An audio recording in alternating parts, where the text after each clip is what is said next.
Bonjour, Dongo, le conseiller, l'agripreneur et le promoteur agricole. Alors ici on parle d'agripreneuriat, ici on parle des techniques de culture qu'il faut maîtriser pour réussir vos différents projets agricoles tout simplement. Ici, si vous cherchez des techniques pour réussir votre projet, vous êtes à la bonne porte. Il suffit tout simplement de vous abonner et de cliquer sur la cloche de notification pour ne rater aucune de nos vidéos que nous vous proposons chaque 2 jours ou chaque 3 jours. Alors, on a commencé cette formation, on a repiqué carrément notre culture. Maintenant, on ne va pas repiquer et tout va s'arrêter là. On va toujours continuer tout simplement afin de faire en sorte qu'on ait des meilleurs résultats par la suite. Alors, nous allons parler maintenant de l'entretien de la plantation de solanacée comme il se doit.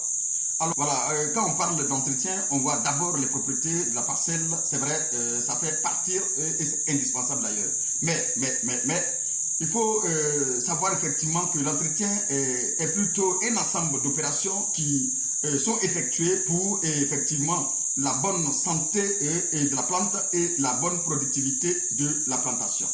Nous allons effectivement parler de la conduite d'un beau maraîcher pour avoir un très bon rendement ici dans cette vidéo actuellement. Sachez que les premiers ennemis, il faut savoir les premiers ennemis en termes de culture maraîchère, même n'importe quelle culture effectivement, ce sont d'abord les herbes. Et c'est pourquoi dès la mise en place effectivement de la plantation, il faut veiller à ce que les herbes ne dominent pas ou bien ne dominent jamais les cultures que vous allez effectuer bien évidemment. Il faut veiller à cela, à ce que ces herbes-là ne domineront jamais sur les cultures que vous allez mettre en place en procédant par ce qu'on appelle le sarclage très régulièrement et très régulier effectivement de votre plantation. Alors, le sarclage consistera tout simplement à éliminer les mauvaises herbes qui sont dans votre parcelle de la plantation, les mauvaises herbes de la plantation très régulièrement. C'est un sarclage particulier qui va impliquer un léger butage autour des plants sans toutefois déranger effectivement les racines bien évidemment. Ne laissez jamais les herbes dominer sur la culture en ayant une bonne lecture bien évidemment de votre parcelle. Cela va vous permettre de ne pas laisser dominer les herbes dans votre parcelle tout simplement. N'attendez jamais que les herbes soient d'abord beaucoup, comme on le dit, avant de commencer à travailler parce que vous ne pourrez jamais dominer ces herbes-là pendant que vous sarclez, surtout si vous n'avez pas une bonne main-d'œuvre tout simplement. Et les autres herbes continuent toujours de croître. Et lorsque vous finirez, vous allez voir que l'autre côté aussi a commencé bien évidemment à aussi grandir et pousser. Alors, sachant effectivement que l'eau fait partie de l'entretien de la parcelle, sachant qu'il faut savoir que l'eau contribue à plus de 60% pour la réussite effectivement des cultures, pour permettre la circulation des éléments minéraux et même la circulation aussi de l'eau dans le corps de la plante bien évidemment. Mais son apport doit être effectivement raisonnable et surtout rationnel pour éviter de provoquer d'autres maladies. Et c'est pourquoi en termes de l'eau, nous allons parler maintenant de la gestion de l'eau, les besoins et la gestion de l'eau dans la culture des solanacées.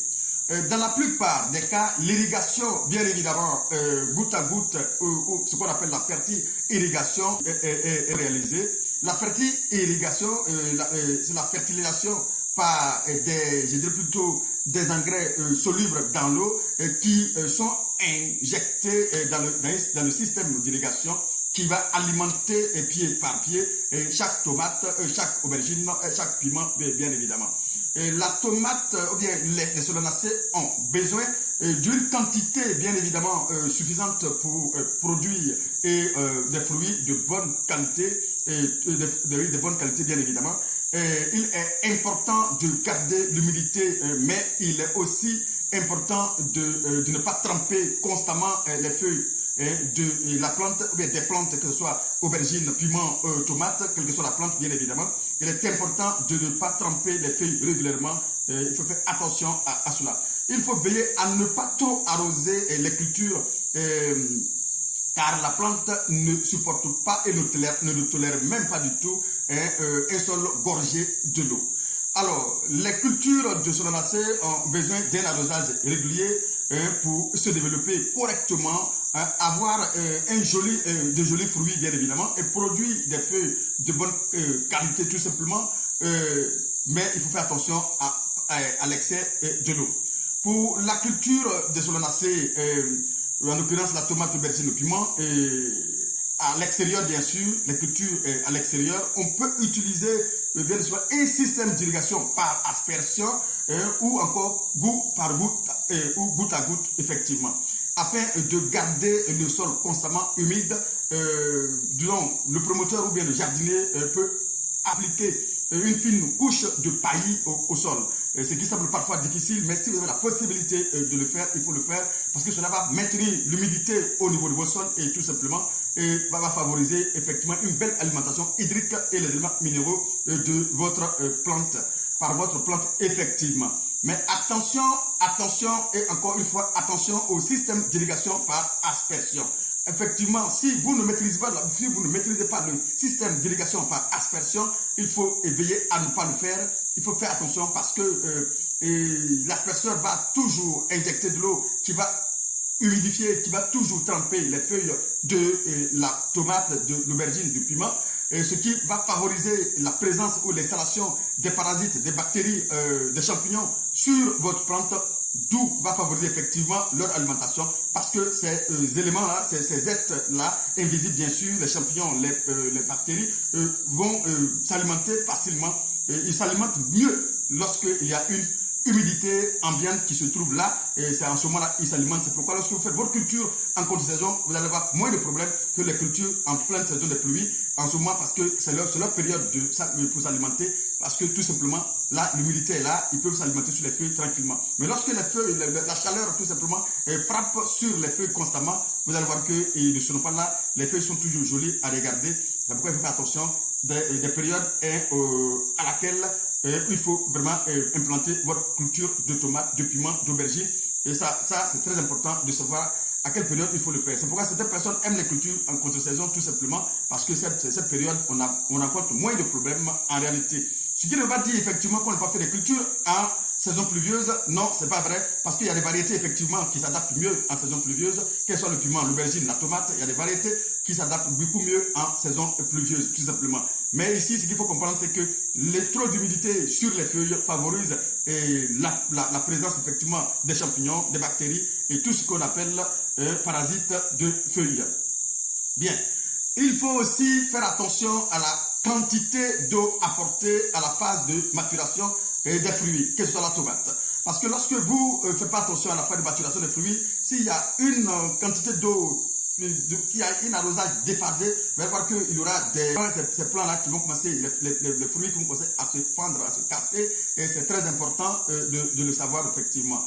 Car cette phase est très très importante et à souligner. Mais un excès sera aussi nuisible pour les fruits, car il y a trop d'excès aussi, ça peut être nuisible. Donc, il faut savoir effectivement donner l'eau, juste la quantité nécessaire à la plante, bien évidemment, pour son épanouissement, pour son développement. Alors, les opérations courantes de l'entretien régulier de la tomate, de la culture de solanacée, entre guillemets, sont les suivantes.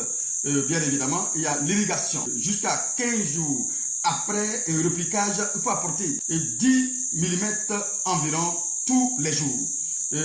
À partir de la 3e semaine après repliquage, il faut effectuer 2 irrigations ou arrosage par semaine à raison de 20 mm d'eau. Voilà. Une irrigation ou arrosage par semaine avant le début de la récolte est effectuée, bien évidemment. Alors, on va procéder à ce qu'on appelle le butage. Le butage, tout simplement, il y aura un premier butage qui va s'effectuer.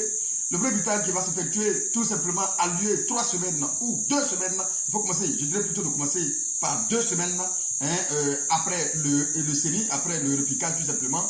Le second va intervenir 3 semaines plus tard, c'est-à-dire 3 semaines après les autres 3 semaines qu'on a effectuées. Il va se mettre 3 semaines plus tard. Alors, il faut aussi savoir que le tutelage est effectué. Bien évidemment, le tutelage est réalisé à l'aide de piquets en bois ou en bambou, bien évidemment. Voilà, un piquet par plan est mis en place effectivement dès le premier butage.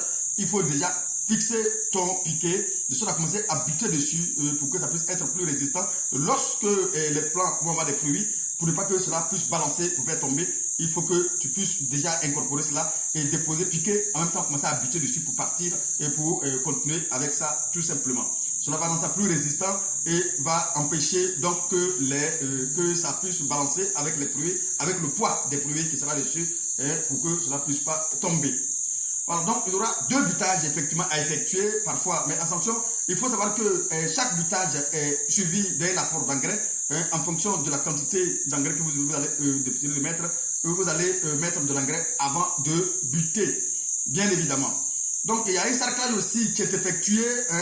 Le sarclage est fait selon effectivement l'enherbement de la parcelle. Et il est aussi important de ne pas laisser dominer les herbes dans la plantation sans les nettoyer. Le paillage et la confection d'abris permettent effectivement de maintenir l'humidité du sol avec une température du sol variant très faiblement, effectivement. Ça va permettre à la température du sol de varier très simplement, de réduire effectivement le risque effectivement d'érosion, bien évidemment, ou encore le risque effectivement de déchaussement des plants. Parce que le déchaussement des plants, lorsque vous arrosez, et le plus souvent, et lorsque la pression de l'eau que vous déposez est beaucoup plus élevée, vous allez voir que ça va commencer à enlever la motte de terre autour de la plante. C'est comme si on est en train de déchausser la plante. Ou encore, lorsque il pleut, attention, et le plus souvent que si vous n'avez pas bien organisé votre parcelle, les eaux de ruissellement peuvent carrément entraîner la terre qui se trouve autour de votre pied